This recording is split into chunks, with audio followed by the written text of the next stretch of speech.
Двое суток от Салехарда до Воркуты через полярный Урал. Ровно столько понадобилось тревел-блогеру Сергею Саймон. Достижением он поделился на своей странице в Инстаграм. Сначала по вездеходному следу Сергей с командой добрались до заброшенного поселка Полярный. Все-таки наконец-то заехал я в поселок Полярный. Немногие знают, но Полярный знаменит тем, что с его территории запускали 2 ядерные ракеты на новую Землю. Это произошло в сентябре 1961 года.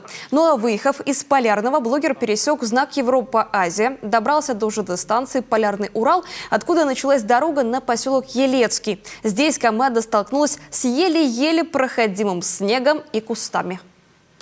Когда кажется, что есть дорога, но, тем не менее, 76-й крузак с клиренсом примерно полметра и на 40-х колесах не может проехать. Несмотря на трудности, команде удалось преодолеть полярные сугробы и прибыть в Воркуту.